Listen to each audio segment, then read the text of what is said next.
British tanks in the Second World War are underrated, and this is for a couple of reasons. Firstly, British production figures aren't as high as Soviet and American tank production, and on other reasons is Britain's poor military performance in the first years of the Second World War, especially on land, with tanks. This is more down to doctrine, not the tanks themselves. In the 1930s, Britain was one of the largest tank exporters, exporting tanks all over the globe, such as Belgium and, of course, Britain's dominions. However, they didn't have many tanks themselves, and this is partially due to, of course, them being close with France, and France having thousands of tanks. Britain just didn't need it. And, of course, money as well. Britain did not have much money in the interwar period, so a lot of money in the armed forces was going towards the Royal Navy and, of course, aircraft as well. So Britain didn't actually build many tanks for themselves. But the doctrine is another important part. They thought the Second World War would be like the First World War. So the tanks were sort of split into two categories.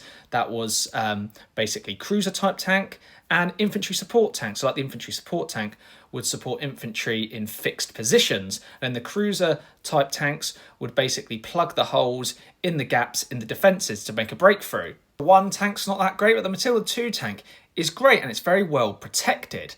And many of these ended up being sent to Russia in 1941. And by the end of 1941 in Russia, 6.5% of Soviet tanks were actually British made, and 33% of medium and heavy tanks on the Eastern Front for the Soviets were British made. And they played an important role, and many Soviets actually liked the British tanks because they basically have more defensive capabilities than the T-34s and other Soviet tanks. So if it got hit, there's a chance it wouldn't blow up straight away like the Soviet tanks would.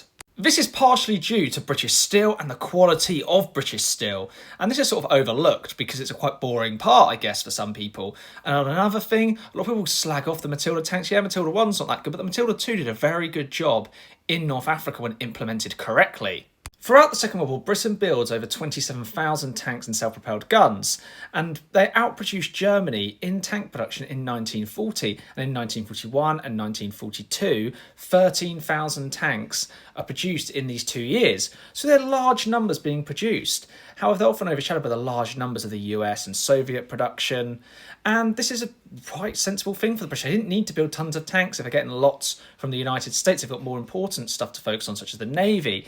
And British naval dockyards had 50% more productivity, not growth, but 50% better productivity than American shipyards. So they're positive in Britain's wartime production and Britain in general. And of course, they're building planes as well, building more than Germany throughout the whole of the Second World War.